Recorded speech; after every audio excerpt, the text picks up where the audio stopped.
హరి కృష్ణ. అందరికి ప్రణామం అండి. అందరికి స్వాగతం భగవద్గీత సెషన్ కి. మంగళాచరణ చేసుకుని చక్కగా భగవంతుని దర్శనం చేసుకుని ఈరోజు సెషన్ లోకి అడుగు పెడదాం.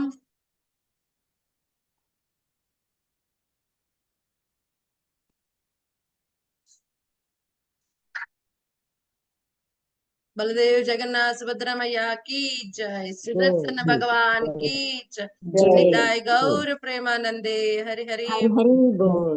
वामन देव भगवान की जय, परशुराम भगवान की जय, जय पंचतत्व की जय, जय राधा बेंगलुरेश्वर की जय, जय गौर प्रेमानंदे हरि हरि हरि हरि बोल। उमज्ञानतिमिरान्धस्य ज्ञानाञ्जनशलाकया शृण्मीलितं येन तस्मै श्रीगुरवे नमः। नमो ॐ विष्णुपादाय कृष्णप्रेष्ठाय भूतले श्रीमते भक्तिवेदान्त स्वामिन् इति नामिने। नमस्ते सरस्वते देवे गौरवाणी प्रचारिणे निर्विशेषा शून्यवादी पाश्चात्य देशतारिणे। जय श्री कृष्ण चैतन्य प्रभु नित्यानंद श्री अद्वैता गदाधर श्रीवासादि गौर भक्त वृंद। हरे कृष्णा कृष्ण कृष्णा हरे हरे, हरे राम राम राम हरे हरे. సో మనం అద్భుతమైన అధ్యాయం 15వ అధ్యాయం పురుషోత్తమ యోగంలో ఉన్నామండి. ఈ రోజు మనం 6వ శ్లోకం చర్చించుకోబోతున్నాం. చాలా అద్భుతమైన శ్లోకం. మేబీ కృష్ణ కొంత స్పెసిఫిక్ మెంబర్స్ కోసమే వాళ్ళే శ్రవణం చేయాలని ఈరోజు ఫిక్స్ అయినట్టున్నారు. అందుకనే మార్నింగ్ అందరికి శ్రవణం చేయటం అవకాశం ఇవ్వలేదు స్వామి. నతద్భాసయతే సూర్యో న శశాంకో న పావకః యద్గత్వా న నివర్తంతే తద్ధామ పరమం మమ. నతద్భాసయతే సూర్యో న శశాంకో న పావకః యద్గత్వా న నివర్తంతే తద్ధామ పరమం మమ. నతద్భాసయతే సూర్యో న శశాంకో న పావకః యద్గత్వా న నివర్తంతే తద్ధామ పరమం మమ. అట్టి నా దివ్యధామము సూర్యునిచే గాని చంద్రునిచే గాని లేదా అగ్ని విద్యుత్తులతే గాని ప్రకాశింపజేయబడదు. దాన్ని చేరిన వారు తిరిగి ఈ భౌతిక జగమునకు మరలి రారు. సో ఈ పురుషోత్తమ యోగం చాలా అద్భుతమైన అధ్యాయం అని చెప్పుకున్నాం మనం కదండి. సో ఇందులో కూడా తక్కువ శ్లోకాలు 20 శ్లోకాలు ఉన్నప్పటికీ కూడా ప్రతి ఒక్క శ్లోకం కూడా చాలా అద్భుతంగా స్వామి ఏ విధంగా పూర్ణ పురుషోత్తముడు ఆయన చేరిన వాళ్ళకి మళ్ళీ భౌతిక ప్రపంచానికి ఏ విధంగా తిరిగి రాకుండా ఉంటారో ఆయన్ని తెలుసుకోవటమే ప్రతి ఒక్క జీవుడి యొక్క పరమ లక్ష్యం అని చాలా అద్భుతంగా స్వామి ఇందులో వివరిస్తారు కదండి. సో ఈ యొక్క శ్లోకం పర్టికులర్ గా దేని గురించి చెప్తోంది? ఆధ్యాత్మిక ప్రపంచం యొక్క వర్ణన చెప్తోంది. ఏముంటుందంటే అక్కడ న శశాంకో న సూర్యో న పావకః, అక్కడ సూర్యుడు గాని చంద్రుడు గాని అగ్ని విద్యుత్తులు గాని అవసరం లేదంట. పావక అంటే అగ్ని, ఇవేమీ లేకుండా అవి ఎలా ఉంటాయి? స్వయం ప్రకాశమానములుగా ఉంటాయి. ఈ విధంగా అయితే భగవంతుడు ఎప్పుడు కూడా దేదీప్యమానంగా ఉంటాడో తన యొక్క శరీర కాంతి ఎప్పుడు కూడా ఏమవుతుందండి? అనంతమైన వైకుంఠ లోకాలన్నీ కూడా నెలకొని ఉంటాయి. ఎంతో అద్భుతంగా ప్రకాశమానంగా ఉంటుంది. అటువంటి అక్కడ వేరే ఏమీ అవసరం లేదు. కానీ భౌతిక ప్రపంచంలో ఏమవుతుంది? మనం చెప్పుకున్నాం 3/4 ఆధ్యాత్మిక ప్రపంచం, 1/4 మాత్రమే భౌతిక ప్రపంచం. దీని గురించిన ప్రమాణం కూడా మనకి చైతన్య చరితామృతలో ఇవ్వబడింది. ఏకపాద విభూతి ఇహర నహి పరిమాణ, త్రిపాద విభూతిర కేవకరే పరిమాణ. ఏకపాద విభూతిర నహి పరిమాణ అంటే ఏకపాద విభూతి అయిన భౌతిక ప్రపంచాన్ని కూడా కొలచడం కష్టం అంట. ఇంత, దీని లెంత్ ఇంత, దీని బ్రెడ్త్ ఇంత అని చెప్పడం అసాధ్యం. అటువంటిది త్రిపాద విభూతిర కేవేకర పరిమాణ, అటువంటిది ఈ త్రిపాద విభూతి అయిన ఆధ్యాత్మిక జగత్ ఇంత ఉందని ఎలా కొలవగలం అని కృష్ణదాస కవిరాజ గోస్వామి చెప్తున్నారు కదండి. సో దీన్ని బట్టి అర్థం చేసుకోవాలి. ఎలాగైతే స్వామి అనంతమో ఈ యొక్క ఆధ్యాత్మిక లోకములు కూడా అన్ని అనంతంగా ఉంటాయి. ఒక్క వైకుంఠం కాదు, అనేకమైన వైకుంఠములు ఉంటాయి. అనేక రూపాల్లో స్వామి విరాజమానుడై అనంతమైన భక్తులతో ఎప్పుడూ సేవింపబడుతూ ఉంటాడు.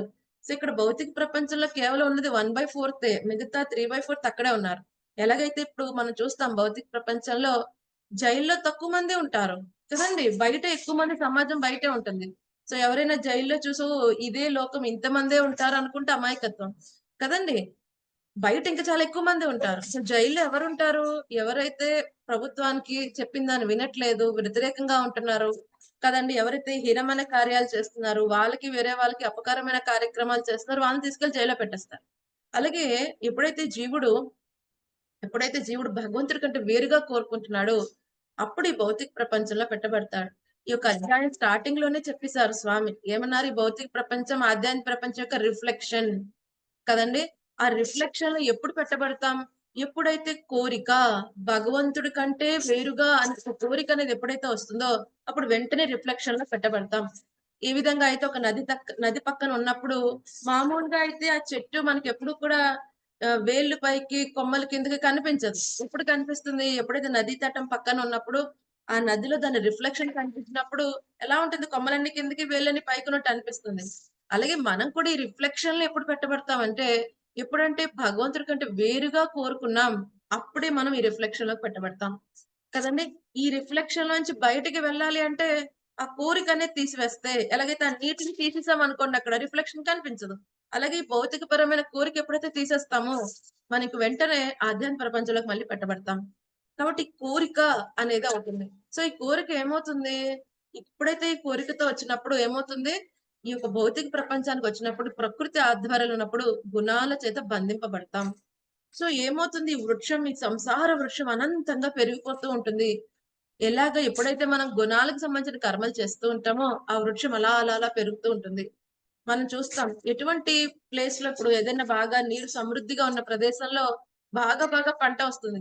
బాగా బీడు పడిపోయి, ఎండిపోయి బీడు పొలాలుంటాయి. అక్కడేమి రావు, మొక్కలేమి రావు. అలాగే మనం కూడా త్రిగుణాలన్నిటిని త్యజించేసి, త్రిగుణాలకు ఎటువంటి మళ్ళీ ఉపాధి కల్పించకుండా త్రిగుణాతీతమైన కర్మల్లో ఉన్నప్పుడు ఏమవుతుంది? ఈ సంసార వృక్షం అంతా నశింపబడుతుంది. దానికేమన్నారు? అసంగ శస్త్రేణ ఈ వైరాగ్యం అనే దాంతో ఈ యొక్క వృక్షాన్ని ఖండించమన్నారు కదండీ! ఈ వైరాగ్యం అనే దాంతో ఈ భౌతిక విషయాల పట్ల ఆసక్తిని ఖండించి భగవద్ధామానికి వెళ్ళే ప్రయత్నం చేయాలి. కదండీ! సో, భగవద్ధామ అనంతంగా ఉంటుంది. అక్కడ ఎంతో మంది సేవకులు ఆల్రెడీ స్వామికి సేవిస్తూ ఉన్నారు. సో, మనం కూడా అక్కడికి వెళ్ళటం వల్ల మనం కూడా భగవంతుడితో నిత్యమైన ఆనందాన్ని పొందగలం. కదండీ! మనం అక్కడ లేకపోయినంత మాత్రం స్వామికి తగ్గేదేమీ లేదు. కానీ మనం ఉంటే మనం కూడా స్వామితో కూడా ఎంతగానో ఆనందంగా ఉండవచ్చు. ప్రభుపాద గారు ఎగ్జాంపుల్ ఎప్పుడు చెప్తారు. బెంజ్ కారు డ్రైవర్ ఉంటాడు.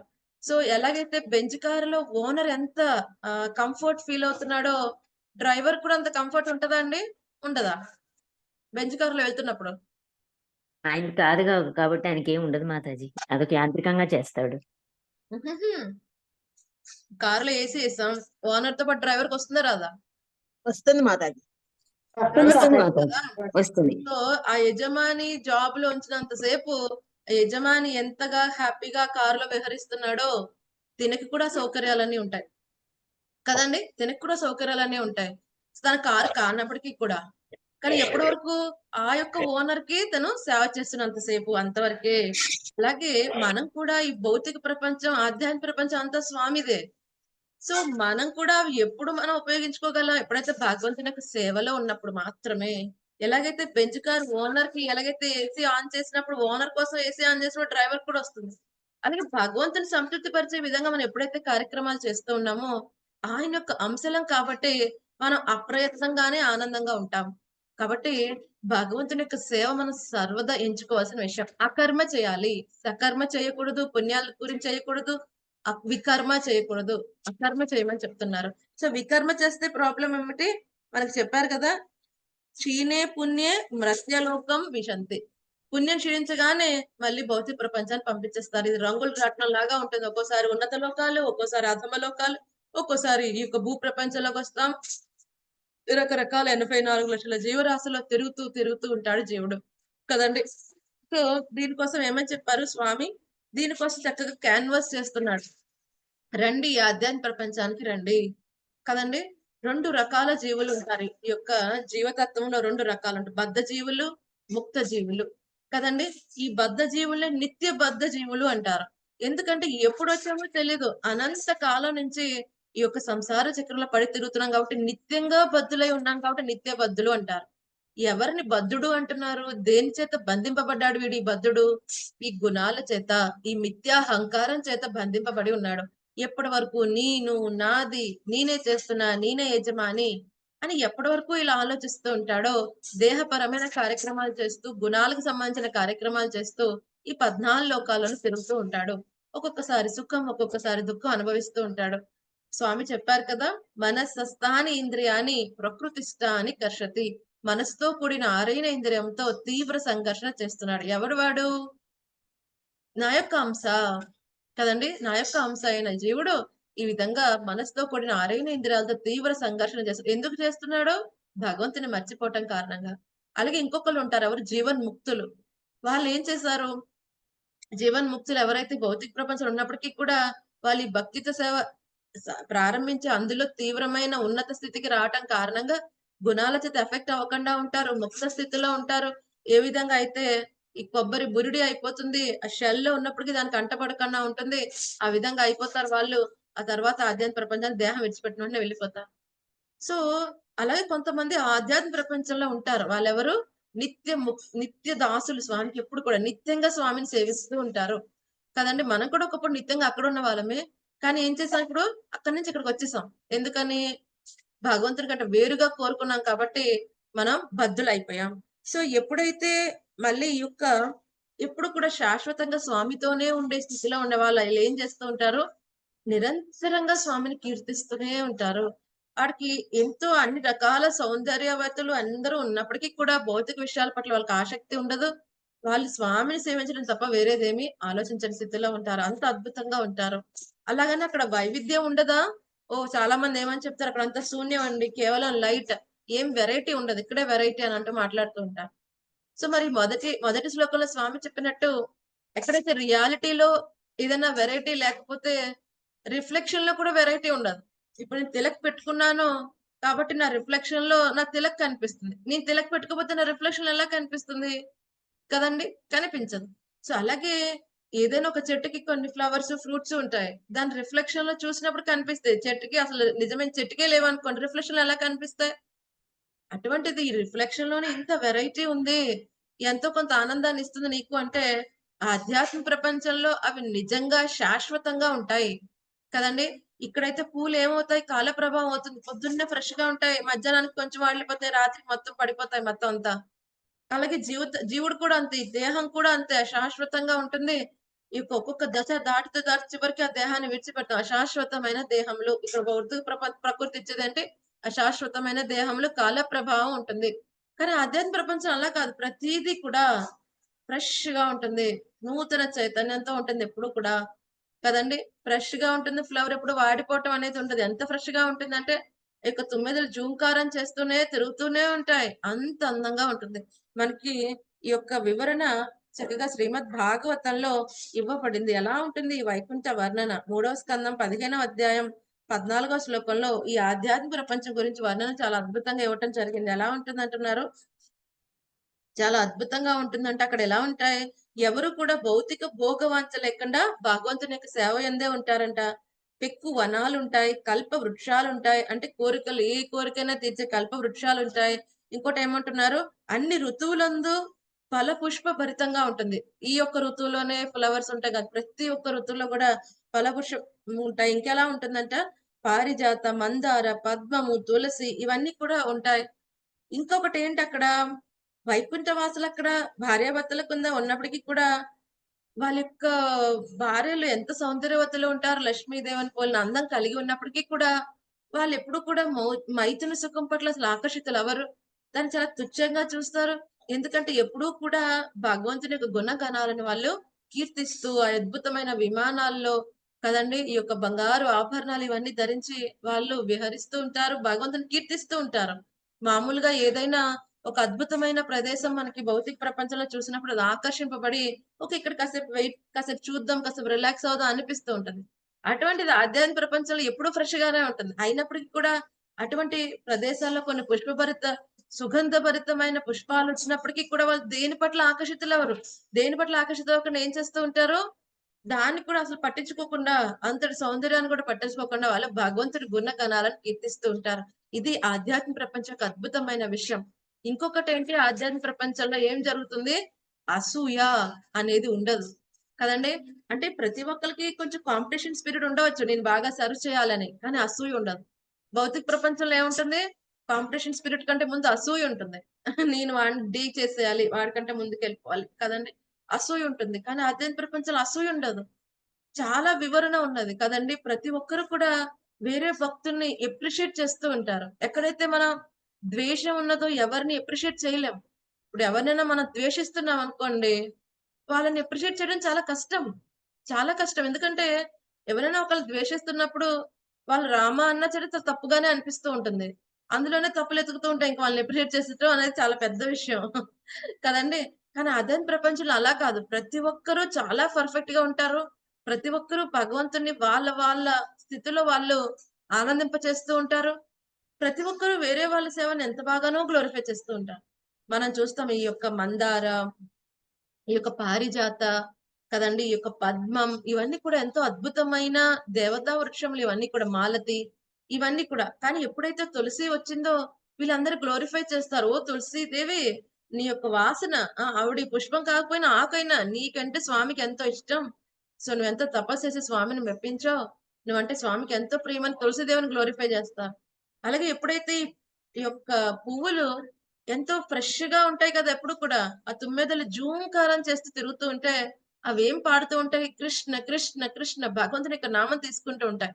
ఎప్పుడైతే ఈ తుమ్మెదల జూంకారం ఎంత అద్భుతమైన గానంగా అవుతుందంటే, చాలా అద్భుతంగా కూసే పక్షులు కూడా సైలెంట్ అయిపోయి వాటిని వింటాయన్నమాట. కదండీ! ఏమి అసూయ లేదు. ఒక్కటి పట్ల ఒకటి అసూయ లేదు. కానీ భౌతిక ప్రపంచంలో చూస్తూ ఉంటాం. ఎలా ఉంటుంది? ఒకళ్ళు ముందుకెళ్ళిపోతుంటారంటే ఎంతో అసూయ. ఆధ్యాత్మిక ప్రపంచంలో అసూయ ఉండదు. విగతాకుంఠ కదండీ! ఏమన్నారు? విగతాకుంఠ యస్మత్తథ. విగతాకుంఠ. ఎటువంటి మిజరీస్ ఉండవక్కడ.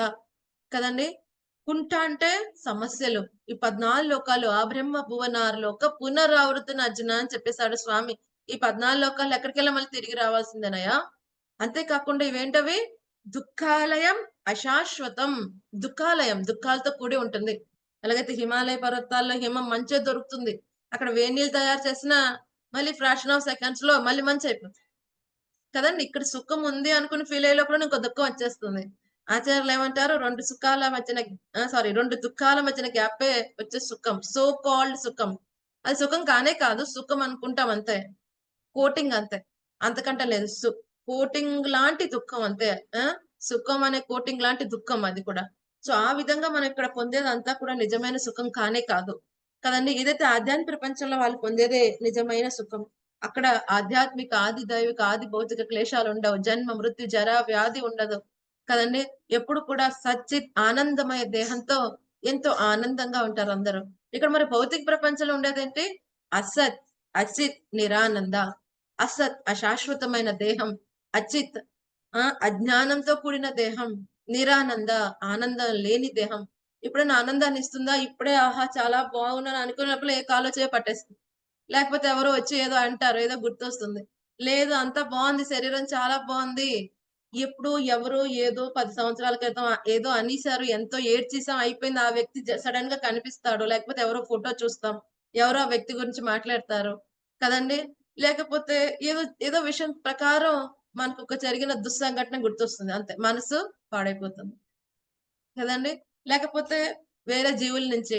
అది కుక్కయినా, పిల్లయినా అవ్వచ్చు, దోమైనా అవ్వచ్చు. ఈ డెంగు వస్తోందిప్పుడు. అప్పుడు కరోనా వచ్చింది. సో, వేరే జీవి నుంచి వచ్చే కష్టాలవ్వచ్చు. బంధువులు, శత్రువులు, రిలేటివ్స్ ఎవరి నుంచైనా రావచ్చు. ఇరుగు, పొరుగు ఎవరి నుంచైనా సమస్య రావచ్చు. లేకపోతే బయట తిరుగుతూ ఉంటాం.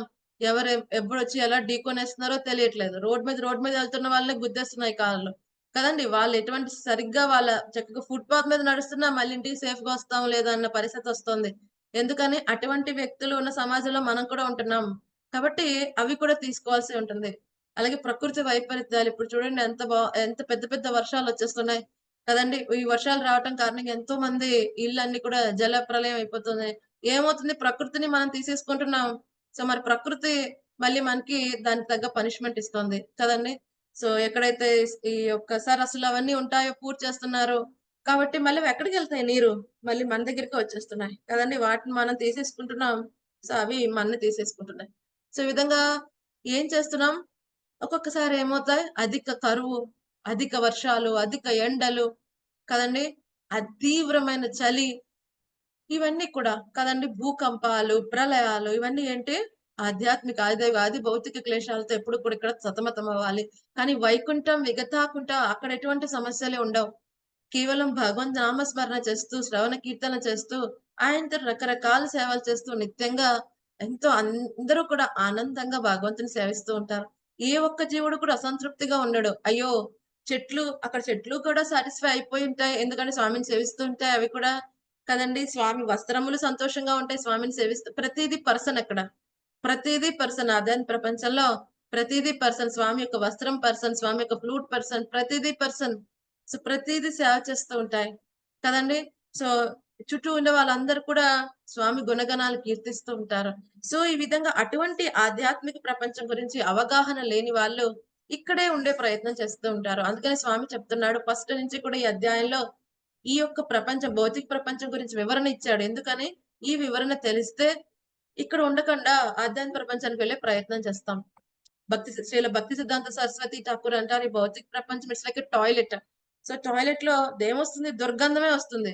కదండీ! ఎన్ని రకాల స్ప్రేలు కొట్టినా అక్కడ దుర్గంధమే వస్తుంది. సో, ఏం చేయాలి? యాస్ ఎర్లీ యాస్ పాసిబుల్ అది కంప్లీట్ చేసుకొని అక్కడ పని బయటకొని వచ్చేసేయాలి. అందుకని యాస్ ఎర్లీ యాస్ పాసిబుల్ ఏం చేసేయాలి? భౌతిక ప్రపంచం మనం విడిపడే ప్రయత్నం చేయాలి గానీ, ఇక్కడే ఉండి సెటిల్ అయ్యే ప్రయత్నం చేయకూడదు.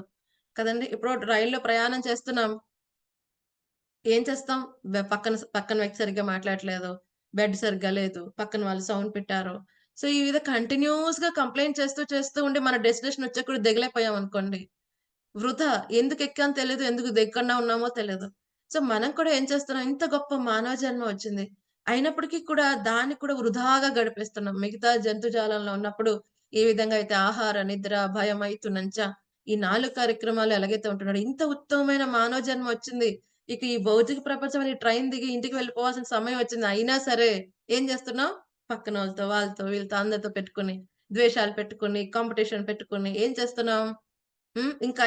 ఇంకా. ఈ బోగి నుంచి ఇంకొక బోగికెళ్ళాలి. నార్మల్ దాని నుంచి ఏసీ బోగికెళ్ళాలి. Third AC, second AC, first AC. ఇక్కడే తిరుగుతున్నాం. ఆ ట్రైన్ దిగాలి కదా! మనం ఎళ్ళాల్సిన డెస్టినేషన్ తెలియకుండానే తిరిగేస్తున్నాం.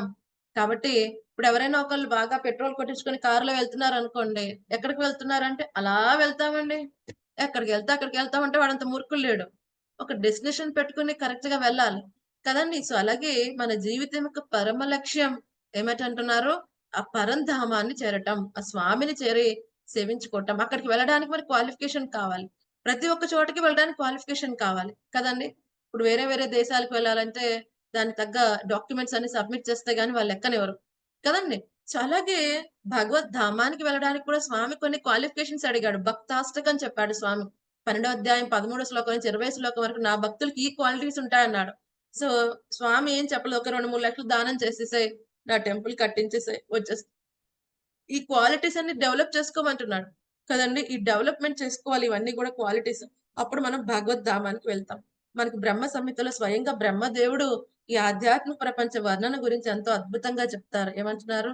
చింతామణి ప్రకర సద్మసు కల్ప వృక్ష లక్షావృతేషు సురభీరపి పాలయంతం లక్ష్మీ సహస్రశత సంభ్రమ సేవ్యమానం గోవిందమాది పురుషం తమహం భజామి.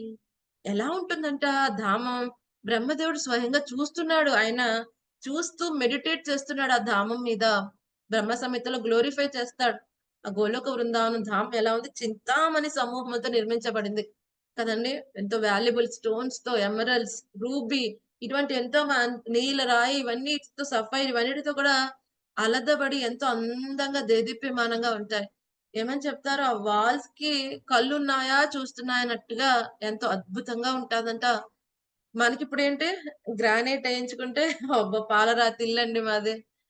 అని చెప్పి ఓ పెద్ద గొప్పలు కొట్టుకుంటూ ఉంటాం. కానీ అక్కడ స్వామి చింతామణి సమూహాలతో నిర్మితమైన భవనములు. కదండీ! ఇంకెలా ఉంటాయి అక్కడ లక్షలాది కల్పవృక్షములు. కల్పవృక్షములంటే ఏం చేస్తాయి? కోరికలన్నీ ఈడేరుస్తాయి. అక్కడికి వెళ్లి ఏదైనా కోరుకుంటే జరుగుతుంది. సో, ఇక్కడ మనకి మామూలు వృక్షాలున్నాయి గానీ, మనం ఎప్పుడు కల్పవృక్షాలు చూడలేదు. సో, మనకిప్పుడు ఎందుకు ఇక్కడ ఇవ్వలేదంటే, స్వామి ఇక్కడిస్తే మనం వాటిని ఉపయోగించుకోవటం తెలియక ఏం చేస్తాం? దుర్వినియోగపరుచుకుంటాం. సో, ఒకసారి ఒక మహారాజ్ చెప్తుంటే చక్కగా విన్నారు. సో, కల్పవృక్షం ఒకవేళ మనకు ఉపయోగించుకోవటం రాక ఏం జరిగింది? ఒకసారట ఒక వ్యక్తి అడవిలో వెళ్తూ ఉన్నాడు. అదృష్టవశాత్తు అక్కడ ఒక కల్పవృక్షం ఉన్నది. తనకి తెలీదది కల్పవృక్షం అని కూడా. సో, ఏం చేశాడు అక్కడ సేద తీరుతూ ఉన్నాడంట. సేద తీరుతూ ఉన్నాడు. ఒకసారి కల్పవృక్షం దగ్గర ఏం కోరుకుంటే తీరిపోద్ది. కల్పవృక్షం అని తెలీదు కదా! సో, అడవిలో కట్టెలు కొట్టుకోవడానికొచ్చాడు. కొంచెం సేద తీరాడు అనుకున్నాడు. ఇప్పుడు ఇంత ఎండగా ఉంది. కట్టెలు కొట్టాలి. ఎవరైనా వచ్చి కట్టెలు కొట్టేస్తే బావున్ను అనుకున్నాడంట. సో, వెంటనే అది కల్పవృక్షం కదా! తనకి తెలీదు. వెంటనే కట్టెలన్నీ కొట్టుకుపోయాయి. సో, కట్టెలన్నీ కొట్టేసి అక్కడున్నాయి. ఇదేంటి అనుకున్నాను ఆలస్యం కట్టెలన్నీ కొట్టేసున్నాయి. సరే అయితే. కట్టెలన్నీ కొట్టారు గానీ, ఇవన్నీ కట్టేసి మూటలు కట్టుకొని ఎళ్ళాలి. ఎవరైనా వచ్చి మూటలు కట్టేస్తే బావున్ను. అవి గూడా మూటలయిపోతాయి. సరే అయితే ఈవినింగ్ కదా వెళ్ళాలి ఇంటికి అమ్ముకోవడానికి. చాలా తొందరగా పనయిపోయింది. కాసేపు పడుకొని లెగుద్దాం. పడుకొని లెగిస్తా అంటే ఏమవుతుందండి మన బద్ధకం తెలుసు కదా! అలా పడుకుందాం అనుకుంటే మళ్ళీ ఎన్నో గంటలకి లెగిస్తాం. అలాగే ఈవినింగ్‌కి లెగిస్తాడు. సో, ఈవినింగ్‌కి లెగిసేప్పటికి చీకటయిపోతుంది. అప్పుడు అనుకుంటాడంట ఇంత చీకటిగా ఉంది ఏ పులొచ్చి మింగేస్తదేమో నన్నిప్పుడు. అంతే ఎప్పుడైతే అలా అంటాడో వెంటనే పులొచ్చి మింగేసిందంట. సో, అందుకని మనకి కల్పవృక్షం యూజ్ చేసుకోవటం తెలీదు కదండీ! సో, ఆధ్యాత్మిక ప్రపంచంలో కల్పవృక్షాలుంటే వాళ్ళ స్వామిని ఎలాగ సేవించాలి? ఇప్పుడు స్వామికి నేను ఇటువంటి అద్భుతమైన పాలతో డిష్ చేయాలి, లేకపోతే పాలతో చేయాలి, లేకపోతే అలంకరించాలి స్వామికి. ఇప్పుడు స్వామికి అందమైన కుంచె తయారు చేయాలి. రాధాకృష్ణులు విహరించడానికి మంచి ఉయ్యాల తయారు చేయాలి. దానికోసం కావాల్సిన కుంచె తయారవ్వాలి. దానికి అలంకరించడానికి అద్భుతమైన ఫ్లవర్స్ కావాలి. ఇవెళ్లి అడుగుతారు వాళ్ళు. అందుకనే వాళ్ళు చాలా బాగా యుటిలైజ్ చేసుకోగలరు. మనం ఏమడుగుతాం, మన యొక్క ఇంద్రియ తృప్తికి, మన బద్ధకానికి తగ్గట్టుగా, మన గుణాల ప్రభావం ప్రకారం అడిగితే, అవి మనకి మంచి కాదు కదా! నాశనం అవుతదనమాట. అందుకనే మనకివ్వకపోవటమే మంచిది అవన్నీ కూడా ఇంకా. కానీ ఆధ్యాత్మిక ప్రపంచంలో అటువంటి లక్షల కొలది కల్పవృక్షాలుంటాయి. అవన్నీ ఏం చేస్తాయి, ఇంకా అంతే కాకుండా మనోరథములను ఈడేర్చే కామధేనువులు. అక్కడున్న కామధేనువు ఏం చేస్తుంది, అనంతమైన పాలిస్తూ ఉంటుంది కదండీ! సురభి బిపాలయంతం. సురభి మాత ఎన్నో ఎంతో పాలిస్తుంది. ద్రవంలా కారిపోతూ ఉంటాయి. అక్కడ ఏమవుతుంది అక్కడొక క్షీర సముద్రం తయారవుతుంది గోలోకం చుట్టూరు. మళ్ళీ ఒక క్షీర సముద్రం అంతలాగా అంత ధారగా ఇస్తుంది. ఆ గోమాత, సురభి మాత ఇచ్చే పాల ద్వారా అక్కడ ఎవరికీ ఆకలి దప్పులుండవు. కదండీ! వాళ్ళకి తీరని కోరికంటూ ఉండదు. అసలక్కడ వాళ్ళకి భౌతికపరమైనంది విషయం ఉండదు. ఆధ్యాత్మికంగా తీరందంటూ ఉండదనమాట. అంత అద్భుతంగా వాళ్ళ జీవితం ఉంటది. ఇంకెలా ఉంటారు అసంఖ్యాకమైన లక్ష్మీ సహస్ర శత అనంతమైన లక్ష్ములు ఎప్పుడూ కూడా ఏం చేస్తూ ఉంటున్నారు, ఇక్కడ అనంతమైన లక్ష్మీదేవులంటే గోపికలు కదండీ! వాళ్ళు కూడా లక్ష్ములే. సో, ఏం చేస్తున్నారు వాళ్ళందరూ కూడా స్వామిని సేవిస్తూ ఉన్నారు. మనకి వైకుంఠ వర్ణన వచ్చినప్పుడు కూడా వస్తుంది. వీళ్ళందరూ ఏం చేస్తారు ఇంత చింతామణి నిర్మితమైన ధామంలో మట్టి దుమ్ము పడే అవకాశమే లేదు. అయినప్పటికీ కూడా వాళ్ళ ఓన్ చీరతో వాళ్ళు తుడుస్తూ ఉంటారు. నీట్‌గా ఉండాలి. ఈ కృష్ణుడికి చాలా ఆనందాన్ని కలిగించాలి. ఆ విధంగా ఆయనకి ఈ విధంగా సేవ చేయటం కారణంగా ఆయన కరుణ ఎంతో మీద మన మీద పడితే చాలని వెయిట్ చేస్తూ ఉంటారు. కదండీ! వాళ్ళకి ఈ లక్ష్మీదేవుల్లాంటి వాళ్ళకి ఎంతో మంది పరిచారికలు చేసేవాళ్ళు ఉన్నప్పటికీ కూడా ఈవెన్ ఈ యొక్క ద్వారక రాణులందరూ కూడా రుక్మిణీ దేవితో సహా స్వామికి చేయాల్సిన అన్ని చిన్న విషయం నుంచి వాళ్ళే చూసుకునేవారు. కదండీ! ఈ విధంగా లక్ష్మీదేవులతో ఎప్పుడూ సేవింపబడుతూ ఉంటాడు. అటువంటి గోవిందం ఆది పురుషం తమహం భజామి. ఆది పురుషుడైన గోవిందుడికి నేను నమస్సులు సమర్పిస్తున్నా. సో, ఈ విధంగా ఆధ్యాత్మిక ప్రపంచం ఎప్పుడు కూడా వెరైటీ కలిగి ఉంటుంది. ఇక్కడ మనం చూసే వెరైటీ కంటే ఎంతో అద్భుతమైన వెరైటీ ఉంటుంది. ఇక్కడ మనం చూసే విషయాల కంటే ఎంతో అందమైనవి ఉంటాయి. ఎప్పుడు నశింపబడని ఉంటాయి. అన్ని చైతన్యం కలిగినవి ఉంటాయి. ఇక్కడేమి చైతన్యం ఉండదు. ఇక్కడ టేబుల్ మాట్లాడుతుందా? మాట్లాడదు. కదండీ! ఇక్కడ గోడ మాట్లాడుతుందా? మాట్లాడదు. కానీ అక్కడ ప్రతీదీ చైతన్యం కలిగి ఉంటుంది. ప్రతీదీ చైతన్యం కలిగి ఉంటుంది. Right. So, even gulab jam కూడా చైతన్యం కలిగి ఉంటుందంట. సో, మొన్నొక ప్రభుజీ చెప్తున్నారు మాకు. సో, ప్రతీది కూడా చైతన్యం కలిగి ఉంటుంది. సో, దీన్ని బట్టి అర్థం చేసుకోండి. చైతన్యం కలిగిన దాంతో ప్రతి చైతన్యం కలిగిన దాంతో మనం వ్యవహరిస్తున్నప్పుడు అప్పుడు డీలింగ్ ఎలా ఉంటుంది? ఎంతో అద్భుతంగా ఉంటుంది. అందరికి ఒకటే. ఎటువంటి యాంక్సైటీస్ ఉండవు. ఆనందంగా ఉంటారు. ద్వేషం అనేది లేదు. కేవలం భగవంతుని సేవించడం కారణంగా వాళ్ళెప్పుడు కూడా దివ్యమైన ఆనందాన్ని పొందుతూ ఉంటారు. ఇటువంటి ధామానికి రావయ్యా అంటున్నారు. సో, ఇక్కడ చూడండి మార్నింగే ఉంది. మనం కృష్ణ కథ చెప్పుకుందాం అనుకున్నాం. అందరూ రెడీగానే ఉన్నాం. ప్రతీదీ రెడీగానే ఉంది. Everything set. కానీ ఏం జరిగింది? హరే కృష్ణ. మనకున్న మాధ్యమం హలో హరే కృష్ణ ఏమండి? అది ఇందు రాలేదా? ఓకే. సో ఏమవుతుంది మధ్యలో మనకున్న మాధ్యమం ఏమిటి? ఇప్పుడు ఆ కరెంట్, ఆ విద్యుత్ అది ప్రాబ్లం రావటం వల్ల మనం కృష్ణ కథ చేసుకోలేకపోయాం కదండి. సో ఇక్కడ అవసరం ప్రతిదీ కూడా. విద్యుత్ అవసరం, అగ్ని అవసరం. అగ్ని లేకుండా అవుతుందా? ఏదైనా వంట చేసుకోకుండా అవుతుందా? ఏమైనా చేయగలమా? ఏమీ చేయలేం. జీవనమే సాగదు కదండి. సూర్యమ రాకపోతే అంధకారంగా ఉంటుంది మన జీవితం అంతా. పోనీ సూర్యుడు వస్తే చాలు, చంద్రుడు లేకుండా ఉంటదంటే, చంద్రమ లేకపోతే రాత్రి ఈ యొక్క ఈ యొక్క ఫలాలు, ఈ యొక్క ఏమంటారు కూరగాయలు వీటన్నిటిలో జ్యూసీ కంటెంట్, ఆ జ్యూస్ అంతా నింపేది చంద్రుడు కదండీ. మన మనసు మీద ఎంతో ప్రభావం చూపించేవాడు ఆయన. ఆయన కూడా అవసరం ఉంటుంది. సో ఇక్కడ స్వయంగా ఏది ప్రకాశమానంగా ఉండదు. అంతా చీకటి, అజ్ఞానం. సో కాబట్టి సూర్యుడు, చంద్రుడు ఇయన్నీ కూడా అవసరమవుతాయి. మనం చెప్పుకున్నాం. ఈ యొక్క 1/4 ప్రదేశంలో ఏమవుతుంది? ఎప్పుడైతే ఈ యొక్క మహత్తత్వ ఈయన ఒక మేఘతునక ఏర్పడినప్పుడు అప్పుడు ఏమవుతుంది? ఎప్పుడైతే ఆ కారణోదక సాయి విష్ణు దాని మీద ఆ ప్రధాన మీద స్వామి దర్శనం చేయించినప్పుడు ఆ కంటి చూపు ద్వారా ఏమవుతుంది? కాల కర్మ స్వభావ జీవులు అందులో ప్రవేశపెడతాడు. అప్పుడు అనంతమైన విశ్వాలు కారణోదక సాయి విష్ణు నుంచి రావటం కారణంగా ఈ యొక్క ప్రధానం మీద ఆయన చూపు పెట్టడం కారణంగా అది ఆ జీవులు పెడుతుంది. ఆ తర్వాత కంటిన్యూస్ కాల ప్రభావ కారణంగా మహత్తత్వం నుంచి మళ్ళీ సత్వగుణ మహత్తత్వ, రజోగుణ సత్వగుణ అహంకారం, రజోగుణ అహంకార స్థితి, తమోగుణ అహంకార స్థితి నుంచి 24 మూలికలు వస్తాయి. పంచభూతాలు, తన్మాత్రములు, 10 ఇంద్రియములు, మనసు, బుద్ధి కదండి, ప్రాణవాయువు కదండి, ఇంద్రియ అధిదేవతలు ఇవన్నీ వస్తాయి. వచ్చిన తర్వాత మళ్ళీ ప్రతి ఒక్క విషయంలోకి మళ్ళీ ఆయన గర్భోదక సాయి విష్ణు కింద ఎంటర్ అవుతాడు. మళ్ళీ ఆయన నాభి నుంచి ఆయన నాభి నుంచి మళ్ళీ ఆయన నాభి నుంచి మళ్ళీ బ్రహ్మగారు వస్తారు. ఆ తర్వాత ఆయన ద్వితీయ సృష్టి చేస్తాడు. సో ఈ విధంగా జీవులందరికీ మళ్ళీ ఇంకొక ఛాన్స్ ఇవ్వబడుతుంది కదండి. ఇంకొక ఛాన్స్ ఇవ్వబడుతుంది. ఎందుకని? మళ్ళీ తిరిగి వాళ్ళ ఆధ్యాత్మిక ప్రపంచానికి వెళ్ళడానికి కదండి. సో దీనికోసం ఏమిస్తున్నాడు స్వామి? శాస్త్రాలు ఇస్తున్నాడు, గురువుల్ని పంపిస్తున్నాడు, స్వయంగా ఆయన ఎన్నో అవతారాలు తీసుకుని వస్తున్నాడు. సో ఈ విధంగా ఇక్కడ వచ్చిన వాళ్ళందరికీ మళ్ళీ తిరిగి వెళ్ళడానికి ఎన్నో అవకాశాలు ఇస్తున్నాడు. అలా ఇచ్చిన స్వామి స్వయంగా మాట్లాడిన భగవద్గీతలో ఎన్నో సార్లు ఆయన దగ్గర రావడానికి ఏం చేయాలో చెప్పేశాడు కదండి. మనం పొద్దున కూడా ఒకసారి చర్చించుకున్నాం, మళ్ళీ ఒకసారి చెప్పుకుందాం అవి. సో 4వ అధ్యాయంలో 9వ శ్లోకం, జన్మ కర్మచ మేదివ్యం ఏవం యో వేక్తి తత్వతః త్యక్తాదేహం పునర్జన్మ నైతి మామేతి సోర్జున. ఎవరైతే నా జన్మ కర్మల గురించి తెలుసుకుంటారో మళ్ళీ వాళ్ళు తిరిగి రావాల్సిన అవసరం లేదు అని చెప్పడం జరిగింది. మళ్ళీ ఇంకోటి ఏమని చెప్పారు? అంతకాలేచ మామేవ అనుస్మర స్వచ్ఛాదేహం అంతకాలేచ మామేవ స్మరన్ ముక్త్వ కలేవరం యః ప్రయాతి సముద్భావం యాతి నాస్తత్ర సంశయః. కదండి, ఎవరైతే అంతకాలంలో నన్ను స్మరించుకుంటారో ఎటువంటి సందేహం లేదు, తిరిగి నా ధామానికి వస్తారు అని చెప్పాడు స్వామి. అలాగే ఇంకోటి ఏమన్నాడు? మరి ఏం చేయాలి? అక్కడికి వెళ్ళాలి అంటే చేయాల్సిన కార్యం ఏంటి? తస్మాత్ సర్వేషు కాలేషు మా మనుస్మర మయ్యర్పిత మనోబుద్ధిర్ మామే వైశ్యస్య సంశయః. తస్మాత్ సర్వేషు కాలేషు, అన్ని సమయాల్లో కూడా, అన్ని సమయాల్లో ఏమంటున్నారు? మా మనుస్మర యుద్ధ, నన్ను స్మరిస్తూ నీ విద్యుత్ ధర్మం యుద్ధం చేయమన్నాడు. అలాగే మనం కూడా భగవంతుని యొక్క స్మరణలో ఏం చేయాలి?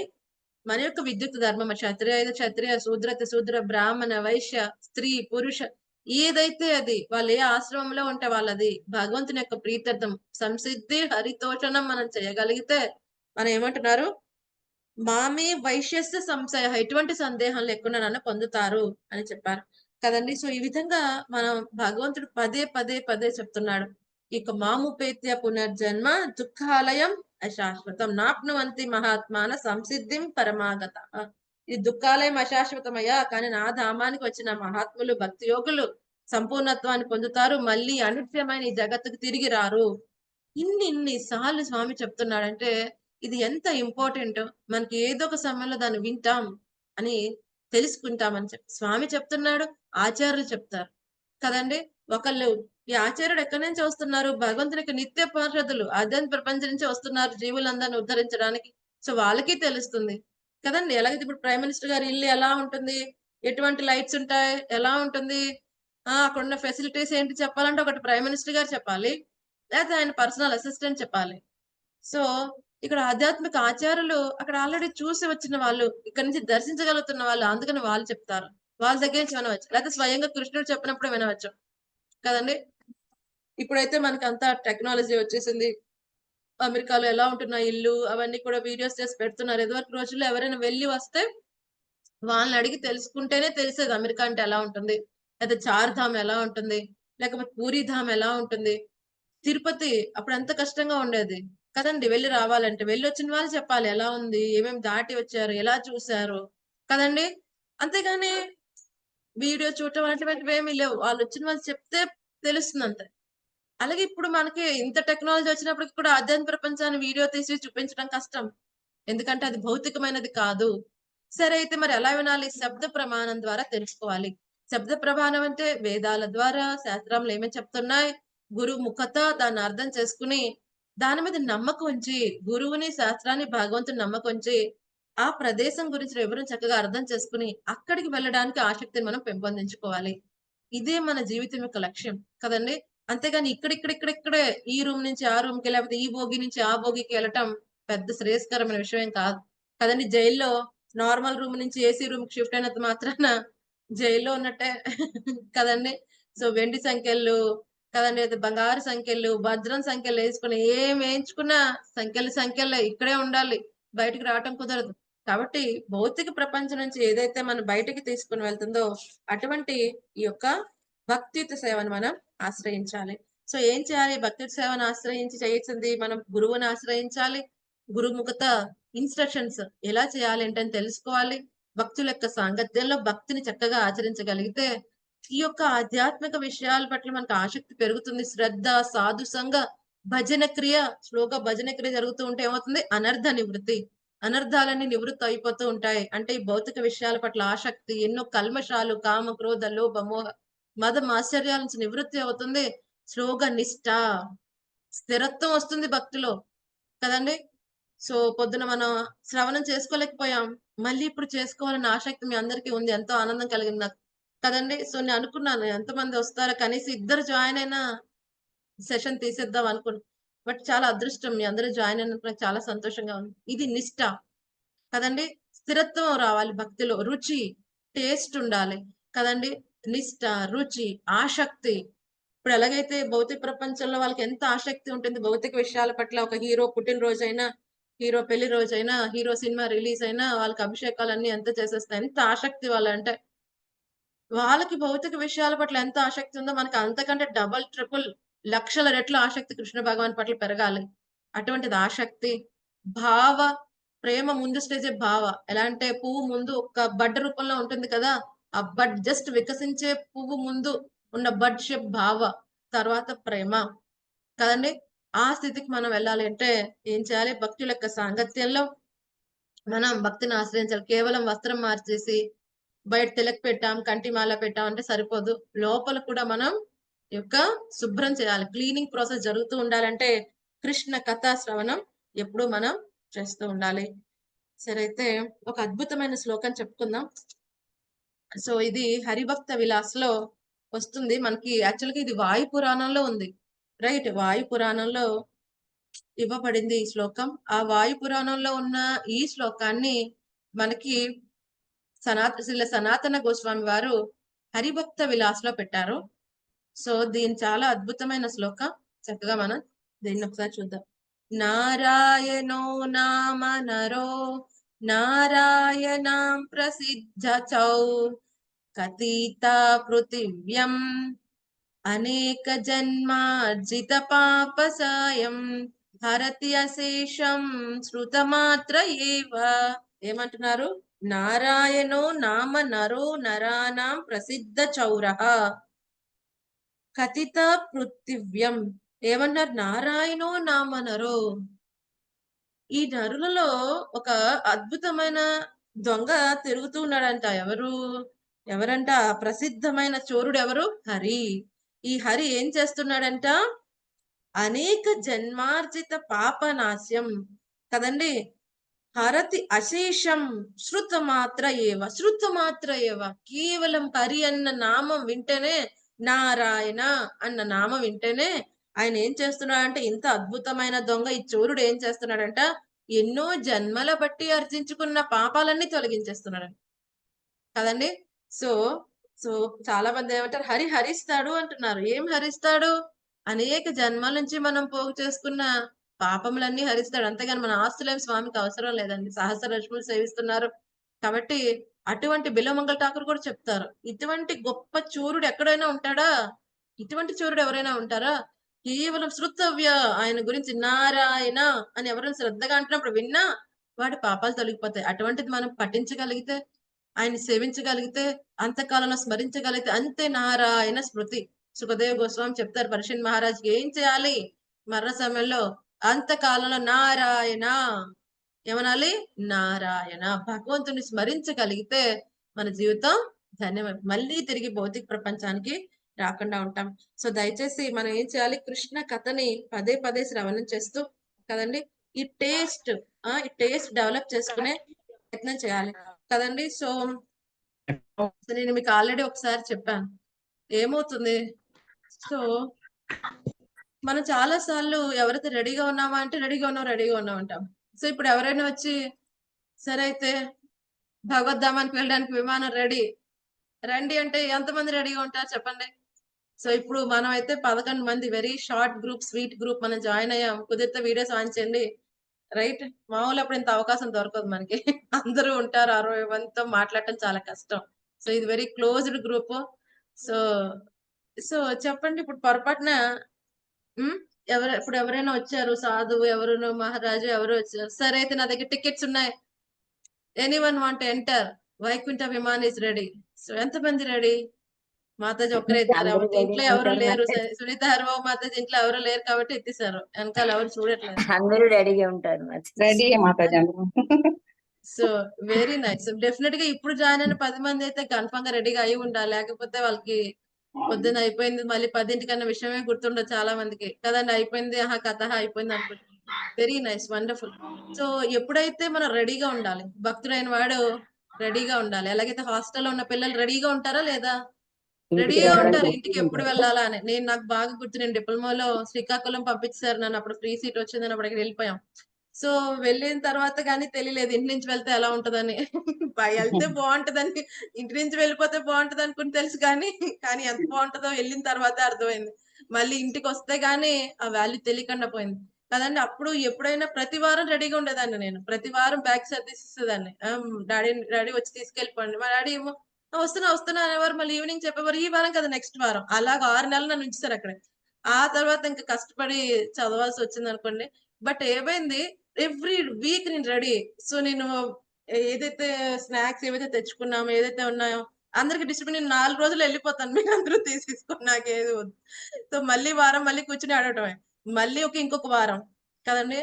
సో ఎలాగైతే హాస్టల్లో ఉన్నప్పుడు ఎంత ఇంట్రెస్ట్ ఉంటుంది, మన ఇంటికి ఎప్పుడు వెళ్తాం, అమ్మని ఎప్పుడు చూస్తాం, నాన్న ఎప్పుడు చూస్తాం, అలాగే మనకి కూడా ఇంట్రెస్ట్ రావాలి కదండి. ఎప్పుడు వెళ్తాం మళ్ళీ మన భగవద్ధామానికి, స్వామిని ఎప్పుడు కలుసుకుంటాం కదండి. సో లేదు హాస్టల్ మీట్ ఏడుస్తుందేమో, హాస్టల్ మీట్ తో రోజు ఉంటున్నా దానికి తోడు ఉండరేమో అవి ఏడవం కదండి. సో రోజు దాంతో కలిసి వెళ్ళి టిఫిన్ చేసి వస్తున్నా ఎలా దాన్ని విడిచిపెట్టాలి దాని గురించి ఆడకూడదు. అలాగే ఈ భౌతిక ప్రపంచంలో ఏదైతే కొన్ని ఇవ్వబడ్డాయో మనకి బాంధవ్యాలన్నీ ఏమని చెప్తారు ఆచార్యులు? ఎలాగైతే నది వెళ్తూ ఉంటుంది, కొన్ని చెక్క ముక్కలు ఇవన్నీ కూడా ఏం చేస్తాయి, ఆ ప్రవాహం వెళ్తున్నప్పుడు ఒక్కోసారి దగ్గరికి వస్తాయి, మళ్ళీ ఒక్కోసారి ఏమవుతాయి ఆ ప్రవాహానికి మళ్ళీ దూరం అయిపోతూ ఉంటాయి. అలాగే మనకి భౌతిక ప్రపంచంలో వచ్చే బాధ్యతలు బంధాలు బాంధవ్యాలు అన్ని కూడా ఏంటి, పీరియడ్ ఆఫ్ టైం ఆ వేవ్స్ లాగా వస్తాయి మళ్ళీ వెళ్ళిపోతాయి. ఎంతో మంది ఈ జీవాత్మకి ఇప్పటికి ఎంతో మంది తల్లిదండ్రులు ఉన్నారు. ఎన్ని జన్మల నుంచో ఎంతో మంది తల్లిదండ్రులు వచ్చారు, ఎంతమంది వెళ్ళిపోయారు. ప్రస్తుతానికి ఉన్న దేహానికి ఈ బాంధవ్యాలన్నీ కూడా. అలాగని ఈ రెస్పాన్సిబిలిటీస్ దూరంగా ఉండమని ఏం చెప్పట్లేదు. రెస్పాన్సిబిలిటీస్ చేయాలి. బట్ ఆసక్తి భగవంతుడి మీదే పెట్టుకోవాలి. ఆసక్తి మాత్రం భగవంతుడి దగ్గర డిపాజిట్ చేస్తూ ఉండాలి. సో ఆ విధంగా మనం చేయగలిగితే కదండి మన యొక్క బాధ్యత నిర్వహిస్తూ, బట్ ప్రతిసారి ఏం చేయాలి, మా మనుస్మర భగవంతుని యొక్క స్మరణలోనే రూప గోస్వామి చెప్తారు కదా, 2 ప్రిన్సిపల్స్ భక్తి జీవితంలో ముందుకు వెళ్ళడానికి. ఏంటి? Always remember Krishna, never forget Krishna. ఎప్పుడు కృష్ణుని గుర్తుపెట్టుకోవాలి. ఎప్పుడు మర్చిపోకూడదా ఉండాల్సింది ఆయన్నే, ఎప్పుడు గుర్తుపెట్టుకోవాల్సింది ఆయన్నే. మిగతా ఏదైతే రూల్స్ అండ్ రెగ్యులేషన్స్ ఉన్నాయో ఈ 2 రూల్స్ యొక్క సబ్సెట్సే, 2 రూల్స్ కింద ఉన్న నియమాలే. సో ఈ రెండే మెయిన్ నియమాలు. సో ఇవి పెట్టుకుని, సో ఎప్పుడైనా స్వామి సరే అయితే వచ్చేస్తావా అన్నప్పుడు వచ్చేయాలి. రైట్. నిన్న కూడా మనం చెప్పుకున్నాం ఆ తిమ్మప్ప గురించి, కనకదాస గురించి. ఎంతసేపు ఆదికేశవ వచ్చి అడుగుతారు, రా తిమ్మప్ప, రావయ్యా నా భక్తుడైపో కదండి. స్వామి మనకు కూడా అవకాశం ఇస్తున్నారు. కనకదాస్కి ఇస్తారా, మనకి అవకాశం ఇస్తున్నాడు స్వామి. ప్రతి క్షణం నా భక్తుడవు, ప్రతి క్షణం అడుగుతూ ఉంటాడు. పరమాత్మ ఎప్పుడు చెప్తూ ఉంటారు, మనకి ప్రతి క్షణం అవకాశం ఉంటుంది. ఇంద్రతృప్తి చేయడానిక, భగవంతుని సేవ చేయడానిక, మనం ఏది ఎంచుకుంటామో ఆ మార్గంలో ముందుకు వెళ్తాం. భగవంతుడి సేవ ఎంచుకుంటే భగవంతుడి దగ్గరికి వెళ్తూ ఉంటాం. ఇంద్రియ తృప్తిని ఎంచుకుంటే మాయకి దగ్గరగా వెళ్తూ ఉంటాం. సో ఈ విధంగా మనం ఏం చేయాలి, ఎప్పుడూ కూడా భగవద్ధామ వర్ణనని వినాలి. ఇక్కడ చెప్తున్నారు 3వ స్కందం 15వ అధ్యాయం 23వ శ్లోకంలో చెప్పారు. దుర్మార్గులైన జనులు వైకుంఠలోక వర్ణన చర్చించక శ్రవణార్హములు కానివి, మనిషి బుద్ధిని మోహపరచునవి కథా విషయములందే వాళ్ళు ఏం చేస్తూ ఉంటారు, నిమగ్నమయ్యి ఉంటారంట. ఆ విధంగా వాళ్ళు ఏమవుతారంటే అంధకార బంధురమగు తమోమయ ప్రాంతమున త్రోయబడతారు. ఎవరైతే కృష్ణ కథా శ్రవణం కీర్తనం చేయకుండా భౌతిక విషయాల పట్ల ఆసక్తి పెట్టుకుని అవే చర్చిస్తూ ఉంటారు, వాళ్ళు ఎక్కడికి వెళ్తారంట, అంధకార బంధురమైన సంసారంలో పడతారు అని చెప్తున్నారు. సో మనం ఎంత ఎక్కువ కృష్ణ కథ, ఎంత ఎక్కువ ఆధ్యాత్మిక ప్రపంచం గురించి వింటూ ఉంటామో అంత ఎక్కువగా దాని పట్ల ఆసక్తి వస్తుంది, అంత ఎక్కువగానే ఈ భౌతిక ప్రపంచం పట్ల వైరాగ్యం వస్తుంది. సో ఈ విధంగా మనం ఈ రోజు దీంతో కంప్లీట్ చేద్దాం. సరే పొద్దున ఇంకా స్వామి కంటిన్యూ చేస్తారు. అలాగే ఈ ఆధ్యాత్మిక ప్రపంచానికి ఎంటర్ అవ్వడానికి కావాల్సిన లక్షణాలు ఏంటి, అవన్నీ కూడా మనకి 5వ శ్లోకంలో చర్చించారు. ఏంటవి, మిథ్యాహంకారాన్ని విడిచిపెట్టాలి, భ్రాంతిని విడిచిపెట్టాలి, దుష్టుల యొక్క సాంగత్యాన్ని విడిచిపెట్టాలి, మన యొక్క సచ్చిదానందమయం ఆత్మస్వరూపులను తెలుసుకోవాలి, ద్వంద్వాలకి అతీతంగా ఉండాలి, అలాగే కామ వర్జితులు భ్రాంతి రహితులు అయి ఉండాలి. సో ఇవన్నీ క్వాలిఫికేషన్స్ ఉన్న వాళ్ళు ఆధ్యాత్మిక ప్రపంచానికి వెళ్ళవచ్చు. ఈ ఆధ్యాత్మిక ప్రపంచంలో ఎంత అద్భుతంగా ఉంటుంది, అక్కడికి వెళ్ళిన వాళ్ళు తిరిగి రారు. సో రేపటి శ్లోకంలో ఇంకా స్వామి చక్కగా చెప్తారు. ఎవరైతే అక్కడికి రారు, ఎవరైతే ఆధ్యాత్మిక ప్రపంచానికి రారు కదండి. ఇప్పుడు 6వ శ్లోకంలో గ్లోరిఫై చేసేసాడు. ఎవరైతే 5వ శ్లోకంలో లక్షణాలు కలిగి ఉన్నవారు ఎక్కడికి వెళ్తారు అంటే ఆధ్యాత్మిక ప్రపంచానికి వెళ్తారని చెప్పారు. ఆధ్యాత్మిక ప్రపంచం ఎలా ఉంటుందో 6వ శ్లోకంలో చెప్పేశారు. ఇప్పుడు ఆధ్యాత్మిక ప్రపంచంలోకి వెళ్ళని వారు భౌతిక ప్రపంచంలోనే ఉంటే వాళ్ళు పడే కష్టాలేంటి, ఏ విధంగా వాళ్ళు దుఃఖాలు అనుభవిస్తూ ఉంటారు, ఏ విధంగా ఈ సంసార చక్రంలో ట్రాన్స్ మైగ్రేషన్ అంటారు, సంసార ఈ యొక్క జన్మ మృత్యు సంసార చక్రంలో ఏ విధంగా బంధితులై ఉంటారో దాని వివరణ మనం రేపు తెలుసుకుందాం. Thank you so much dear devotees. నాకు ఎంతో చాలా సంతోషంగా ఉంది. ఈ రోజు ఎంతో కొంత భగవంతుని యొక్క కీర్తన చేసుకోగలిగినందుకు, మీ అందరూ కూడా జాయిన్ అయినందుకు చాలా చాలా ధన్యవాదాలు. ఏమైనా సందేహాలు ఉన్నాయా? హరే కృష్ణ మాతాజీ, మీరే ఇంత ఆసక్తితో మా అందరికి మళ్ళీ ఈరోజు క్లాస్ మిస్ అవ్వకూడదని మాకు ఈ టైం పెట్టి మాకు క్లాస్ చెప్పారు మాతాజీ. మీకే మేము ధన్యవాదాలు చెప్పాలి మాతాజీ. అటువంటి అవకాశం యాక్చువల్ గా నాకు ఇది ఒక ఏకాదశి సెషన్ లాగా ఉంది. ఏకాదశి రోజు మేము 10 o'clock మీట్ అవుతాం. సో నేనైతే 10 o'clock కి క్లాస్ అవుతున్నా, నాకు అనిపించింది ఇది ఏకాదశి సెషన్ అయిపోయి. Very nice. అది కూడా ఆధ్యాత్మిక ప్రపంచం గురించి చర్చించుకుందాం అనుకున్నాం, బట్ ఓకే కృష్ణకి వేరే ప్లాన్స్ ఉన్నాయి. Right. So thank you so much dear devotees join అయినందుకు. సో ఇంతే శ్రద్ధగా మీ అందరూ కూడా ఆధ్యాత్మిక ప్రపంచంలోకి వెళ్ళాలి, ఇదే దేహం చివరిది అవ్వాలని చెప్పి నేను ఎంతగానో ఆశిస్తున్నాను. నన్ను కూడా బ్లెస్ చేయండి, ఇంత ఉత్సాహం నాకు ఉండాలి అని చెప్పి శ్రవణం పట్ల. ఎందుకంటే కృష్ణ కథ శ్రవణం ఆసక్తి వచ్చిందంటే సగం సక్సెస్ అక్కడే వచ్చేసింది. అదే సక్సెస్ అన్నమాట. చెప్పడం ద్వారా మీరు చెప్తుంటే విని మేము ఆసక్తులం అవుతున్నాం మాతాజీ. దాని అంతటికీ కారకులు మీరే మాతాజీ. లేదు అది చెప్పడం వేరు, ఆసక్తిగా ఉండటం వేరు. సో మీరు ఆల్రెడీ చూపిస్తున్నారు ఆసక్తిని, చాలా సంతోషం. రెండు విషయాలు జరిగితే మన సక్సెస్. శుద్ధనామం తీసుకోవాలన్న ఆసక్తి, కృష్ణ కథా శ్రవణం చేయాలన్న ఆసక్తి, ఈ రెండు ఉంటే ఏదో ఒక రోజు ఆ రెండు సాధిస్తాం డెఫినెట్ గా. శ్రద్ధగా శ్రవణం చేయటం, శుద్ధమైన నామం తీసుకోవటం చేయగలుగుతాం, వెళ్ళగలుగుతాం. సో చాలా చాలా ధన్యవాదాలు. Thank you so much dear devotees. రేపొద్దున మళ్ళీ మనం 6:45 కి కలుద్దామండి 7వ శ్లోకంలో. హరే కృష్ణ. ధన్వత్ ప్రణాం డివోటీస్. ధన్వత్ ప్రణాం డివోటీస్. హరే కృష్ణ. క్లాస్ వినేటప్పటికి మాతాజీ బూస్ట్ లేదే మాకు ఇవాళ పారాల్లో అనుకున్నాం. మీరు ఆ క్లాస్ అసలు ఎంత ప్రయత్నించినా అవ్వలేదు, అంత కనెక్ట్ డిస్కనెక్ట్ అయిపోతుంది.